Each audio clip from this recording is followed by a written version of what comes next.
आज ऑपरेशन सिंदूर की कामयाबी पर यहाँ पर चर्चा हो रही है।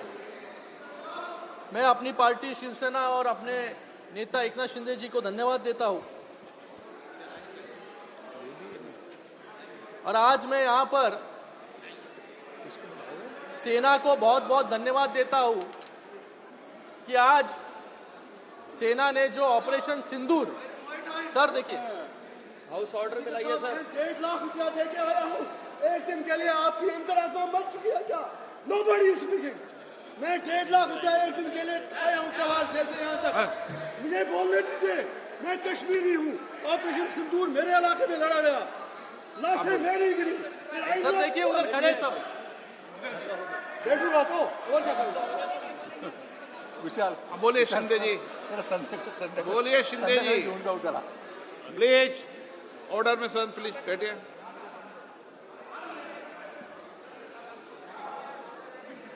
बोलिए शिंदे जी। सर बहुत बहुत धन्यवाद। मैं आज सेना के जवानों को भी बहुत बहुत धन्यवाद अदा करता हूं कि आज ऑपरेशन महादेव के माध्यम से उन 26 परिवारों को न्याय देने का काम हमारे सेना के जवानों ने किया। आज उन सेना के जवानों के लिए कुछ पंक्तियां यहां पर मैं बोलना चाहूंगा। दुनिया को इस नए भारत का यशगान सुनाया है हमने, दुश्मन के घर में घुसकर आतंकवादियों को मार गिराया है हमने, धर्म पूछकर बहनों का सिंदूर मिटाया था तुमने, उसी सिंदूर को बारूद बनाया है हमने। हर देशवासी के दिल में देशभक्ति की ज्वाला जलती है, हर देशवासी के दिल में देशभक्ति की ज्वाला जलती है। यहाँ योमिका और सोफिया जैसी भारत की बेटियां लड़ती है।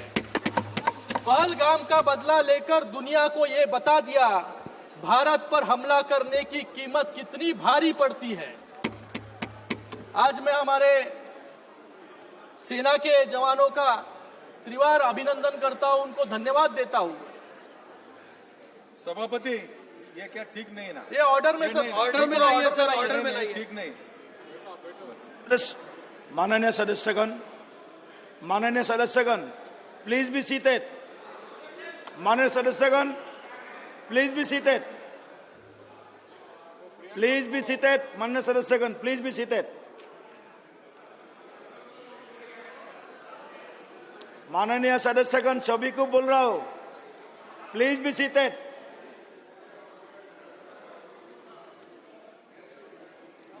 Please start.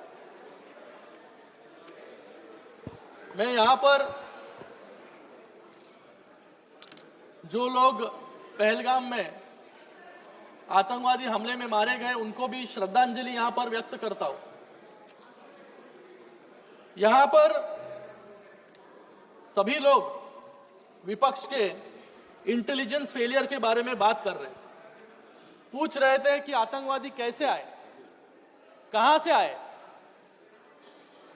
उस आतंकवादियों का क्या हुआ। आज आतंकवादियों का, अरे त्याच्यातून आता मॅच्युअर व्हा, वरती या, सभागृहामध्ये आले, पार्लिमेंटमध्ये आले, महापालिकेत नाही आता। तो आज इंटेलिजेंस फेलियर के बारे में यहां पर बहुत बात हो रही है। मुझे इनको सवाल पूछना है कि 2006 में जो बम ब्लास्ट हुए, वो बम ब्लास्ट के आरोपी कहां से आए थे। परसों ही मुंबई हाई कोर्ट ने 2006 में जो बम ब्लास्ट में इनकी जब सरकार थी, 2006 में जब इनकी केंद्र में भी सरकार थी, राज्य में भी सरकार थी, जहां पर 127 लोग, सुनो, 127 लोग मारे गए, वो 127 लोगों को जिसने मारा उसको मुंबई हाई कोर्ट ने बाइज्जत बरी कर दी। मतलब एक इन्वेस्टिगेशन भी इन लोग सीधे से कर नहीं पाए। इसका जिम्मेदार कौन है? और यहां पर ये उठकर पूछ रहे हैं कि पहलगाम में आतंकवादी कहां से आए। अरे आतंकवादी आए, उनका पता लगाया और आतंकवादियों को मार गिराने का काम भी आज किया। लेकिन 2006 में जो 127 लोग मारे गए, वो परिवार आज भी न्याय की गुहार लगा रहे हैं। उनको न्याय कौन देगा? उनको न्याय कब मिलेगा?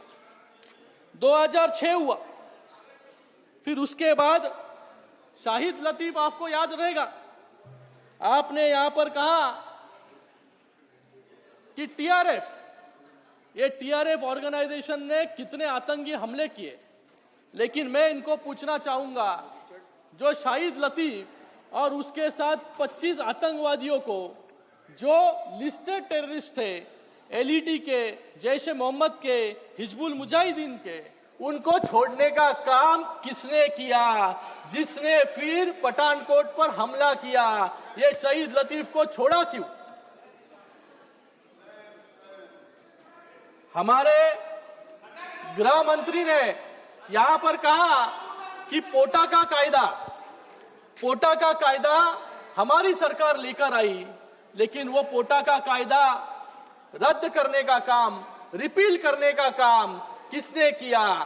कांग्रेस ने किया। इसलिए इतने आतंकवादी हमले जो देश पर हुए, वो ये पोटा का कायदा रद्द होने के कारण यहां पर किए। यहां पर पहलगाम में जो लोग मारे गए, उनमें जो मारे गए थे, उनमें से 3 लोग मेरे कॉन्स्टिट्यूएंसी के थे। जब मैं उनको श्रद्धांजलि देने गया वहां पर, तब उनके परिवारों में मैंने देखा, परिवारों के आंखों में देखा उनके अपनों का खोने का दर्द। 3 परिवार पूरी तरह से उजड़ चुके थे। वो सवाल पूछ रहे थे कि हमें न्याय कब मिलेगा। लेकिन आज उनके परिवारों को लगा रहेगा कि आज सरकार के माध्यम से और हमारी सेना के माध्यम से उनको न्याय देने का काम जो है आज यहां पर हुआ है। उन्हीं जैसे 1993 के बम ब्लास्ट में, 2006 के ट्रेन ब्लास्ट में, 26/11 के आतंकी हमले में और दिल्ली ब्लास्ट में, ये परिवार जिनके परिवारों के सदस्य जिन्होंने खोए, वो आज भी न्याय की पुकार कर रहे हैं। आज वो भी इंतजार कर रहे हैं कि उनको न्याय कब मिलेगा। ये क्यों हुआ? कांग्रेस की विफलता और फॉरेन पॉलिसी फेलियर के कारण। आज 2006 में मैंने कहा आपको, कोर्ट ने कहा लैक ऑफ एविडेंस, मतलब आप वहां पर प्रूव नहीं कर पाए कि 2006 का ट्रेन ब्लास्ट किसने कराया। इसलिए आज उनके परिवार भी न्याय की गुहार लगा रहे हैं। आज यहां पर कुछ लोग 2006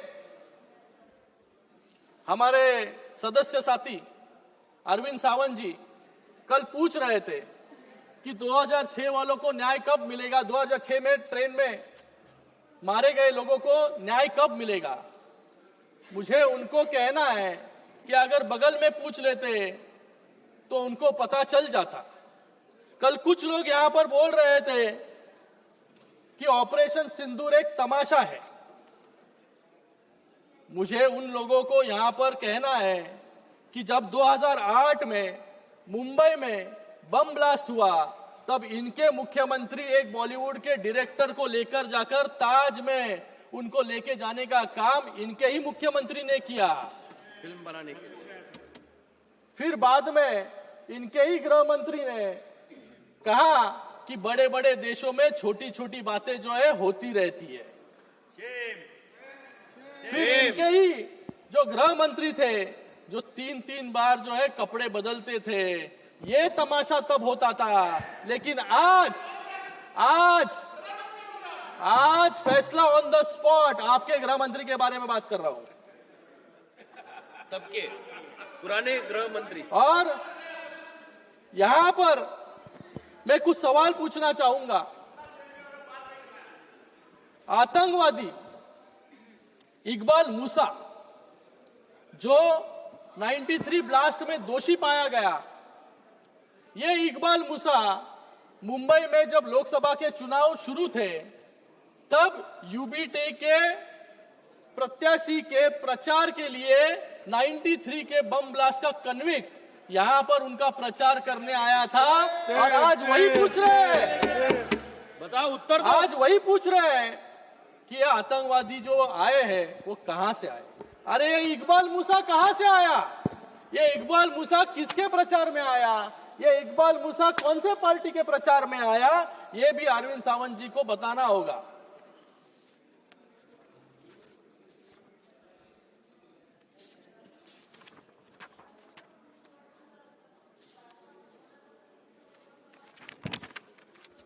आज यहां पर कुछ लोग कह रहे हैं कि यूएस के सामने घुटने टेक दिए। मैं इनको याद दिलाना चाहूंगा भोपाल गैस ट्रेजेडी की, जहां पर 3,500 लोगों की मौत हो गई। वो हत्यारा जो एंडरसन था, वो एंडरसन को अमेरिका में भगाने का काम किसने किया? इनकी कांग्रेस की सरकार ने किया। वो भी सरकारी विमान में बिठाकर। बोफर्स घोटाले में जो कोतरोची था उसको देश के बाहर भगाने का काम किसने किया? इनकी सरकार ने, कांग्रेस ने किया। आज इनके अलग अलग नेता यहां पर अलग अलग बातें कह रहे हैं। परसों ही इन्होंने कहा कि होम ग्रोन टेररिज्म पे बात की कि आपके पास क्या सबूत है कि ये जो पहलगाम में टेररिस्ट आए थे वो पाकिस्तान से आए थे। मतलब आज इनका सवाल सीधे सीधे भारतीयों पर है। मतलब भारत में आज आतंकवादी पैदा हो रहे हैं, ऐसा इनका कहने का अर्थ है। इन्होंने ही पहले कहा था सैफरन टेररिज्म, मतलब टेररिस्ट को भी धर्म के भेद पर डिस्टिंग्विश करने का काम भी इनके ही नेता ने किया। और आज उनके ही नेता पाकिस्तान को क्लीन चिट देने का काम भी यहां पर कर रहे हैं। और इनके और एक नेता मणिशंकर जी, उन्होंने तो याकूब मेमन जो 1993 के बम ब्लास्ट धमाके में सैकड़ों लोगों की जिसने जान ली, उसके मर्सी पिटीशन पर भी साइन करने का काम इनके नेता ने किया, जिसका नाम है मणिशंकर अय्यर।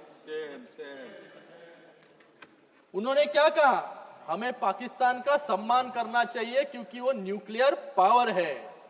फिर उसके बाद यासीन मलिक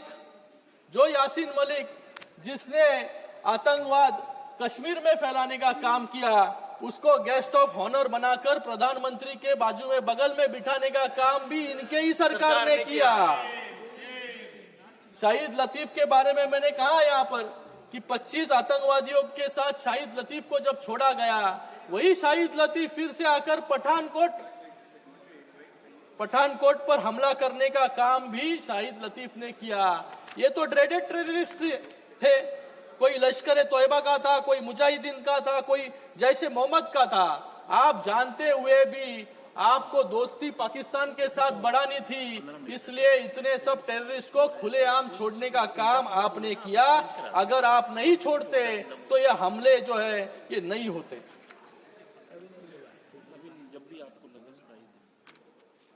कांग्रेस ने तब दोस्ती के नाम पर चीन को अक्साई चीन भेंट कर दिया।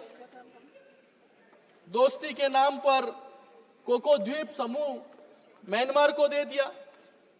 दोस्ती के नाम पर जब 1948 में जब हमारी सेना ने पूरी पाकिस्तानी कबालियों को, ट्राइबल आर्मी को खदेड़ दिया था, तब भी जाके आपने युद्ध विराम लगाने का काम किया। जो बायलैटरल इशू था उसको इंटरनेशनल बनाने का काम आपने ही किया। और आज आप ही पूछ रहे हो कि पीओके कब लोगे? अरे पीओके देने का काम तो आपने किया, ये पाप आपने किया।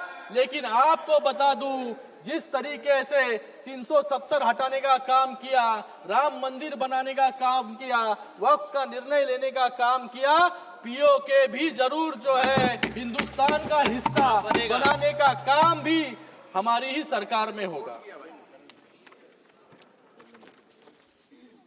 आज जो अफजल गुरु, जिस अफजल गुरु ने इस लोकतंत्र के मंदिर पर हमला किया, उसके लिए भी इनके तब के गृह मंत्री को बहुत ज्यादा सहानुभूति थी। उन्होंने कहा था कि there were grave doubts about his, काफी गंभीर आशंका थी, उन्हें बिना पैरोल के पूरी जिंदगी जेल में डाला जा सकता था। हमला किया, उसकी सजा कम करने की मांग भी इनके ही सरकार ने और इनके ही नेता ने किया। ये सब ये भूल गए, लेकिन जब प्रणब मुखर्जी राष्ट्रपति बने तब बाला साहब ठाकरे ने उनको कहा कि पहला काम आप कीजिए, ये जो अफजल गुरु है उसको फांसी की सजा देने का काम राष्ट्रपति जी को कहा बाला साहब ठाकरे जी। लेकिन इन्होंने हर एक आतंकवादी को बरी करने का काम, हिंदुस्तान से बाहर भेजने का काम इन्होंने किया। मैं यहां पर एक डेलीगेशन का भाग भी था, एक डेलीगेशन को मैंने लीड भी किया। सबसे युवा सांसद था इस डेलीगेशन को लीड करने वाला। मैं इसके लिए प्रधानमंत्री नरेंद्र मोदी जी का, अमित शाह जी का और एक्सटर्नल अफेयर्स मिनिस्टर जी का भी धन्यवाद अदा करता हूं कि आज उन्होंने एक डेलीगेशन लीड करने का मौका मुझे दिया। और यहां पर सब लोग कह रहे थे कि ये डेलीगेशन जो भेजे गए, उस डेलीगेशन को मिला क्या, किस प्रकार से रिस्पांस लोगों का मिला, आपको वहां पर कौन मिला। मैं आपको बताना चाहूंगा कि हमारा डेलीगेशन यूएई गया और बाकी 3 अफ्रीका देशों में गया। सर मैं अकेला हूं स्पीकर, 3 अफ्रीकी देशों में गया। वहां पर हमें प्राइम मिनिस्टर उस देश के प्रेसिडेंट, उस देश के फॉरेन अफेयर मिनिस्टर, ये सब मिले और सभी ने भारत के साथ संवेदना प्रकट करने का काम भी किया। उसमें से दो देशों ने अपने सभागृह में इन पहलगाम में मारे गए लोगों को श्रद्धांजलि अर्पित करने का काम भी किया और इस हमले को कंडेम करने का काम भी 2 सभागृह में और 2 देशों ने किया। यह है भारत की फॉरेन पॉलिसी की सफलता। और सभी जगह पर हम गए, सभी देशों ने कहा कि भारत एक ऐसा इनिशिएटिव ले रहा है जो टेररिज्म के खिलाफ सारे दुनिया को सेंसिटाइज करने का काम कर रहा है, क्योंकि ये टेररिज्म सिर्फ भारत तक सीमित नहीं है। ये टेररिज्म सिर्फ क्रॉस बॉर्डर टेररिज्म नहीं है, टेररिज्म पूरे दुनिया में फैल चुका है। और इस टेररिज्म के खिलाफ इस टेररिज्म के खिलाफ पूरे देश को एक साथ एक प्लेटफॉर्म पर लाने का काम, एक इनिशिएटिव लेने का काम भारत ने किया। वहां पर देखिए सराहना करने का काम प्रत्येक देश ने किया। कुछ लोग ने यहाँ पर कहा कि कुछ लोग हॉलिडे ट्रिप पर गए। मुझे इन लोगों को कहना है कि आपके भी सदस्य इस डेलीगेशन को लीड कर रहे थे, उनसे जाकर पूछिए कि आप हॉलिडे ट्रिप पर गए थे या देश का पक्ष रखने गए थे। हम जो देश में गए थे, जो देश कॉन्गो अफ्रीका में, जहां पर सिविल वॉर चल रहा है, जहां पर हम पहुंचने के 1 हफ्ते पहले एक जन को गोली मारकर उसकी हत्या कर दी गई थी, ऐसे देशों में भी हम गए जहां पर येलो फीवर जैसी बीमारी थी, जहां पर मंकी पॉक्स जैसी बीमारी थी, वहां पर हमारा डेलीगेशन गया। सर उस डेलीगेशन में ईटी बशीर मोहम्मद जैसे 79 ईयर ओल्ड सांसद भी थे, वहां पर अहलुवालिया जैसे सीनियर मोस्ट डिप्लोमेट भी थे। ये वहां पर छुट्टी मनाने नहीं गए थे, वहां पर भारत का पक्ष रखने गए थे।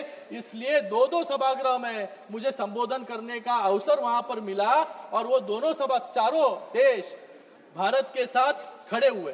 कुछ लोग यहाँ पर डिप्लोमेसी के, खत्म कर रहा हूँ सर, समाप्त कीजिए। कुछ लोग यहाँ पर डिप्लोमेसी के बारे में बात कर रहे हैं।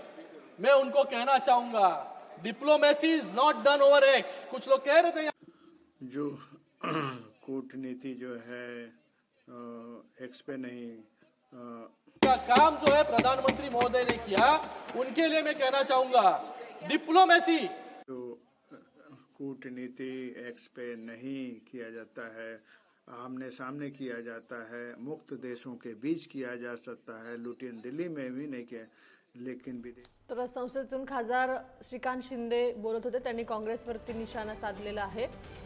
श्रीकांत शिंदेंनी प्रणिती शिंदेंवरती निशाणा साधला. देशाच्या सैनिकांचे त्यांनी धन्यवाद मानलेले आहेत. ऑपरेशन महादेवद्वारे दहशतवाद्यांचा खात्मा केला असंही ते संसदेत म्हणालेत. अक्साईचा भाग चीनला काँग्रेसने दिला असा आरोपही त्यांनी केलाय. जम्मू काश्मीरचा काही भाग पाकिस्तानकडे जाण्याचं पाप काँग्रेसचं आहे असाही आरोप श्रीकांत शिंदे यांनी केला. पीओके पुन्हा मिळवण्याचं काम मोदी सरकारने केलंय. यासीन मलिकला पंतप्रधानांच्या बाजूला बसवण्याचं काम काँग्रेसचं होतं असा आरोप श्रीकांत शिंदे यांनी केला. पाकिस्तानला क्लीन चिट देण्याचं काम काँग्रेस करते असा आरोप श्रीकांत शिंदे यांनी संसदेत केला.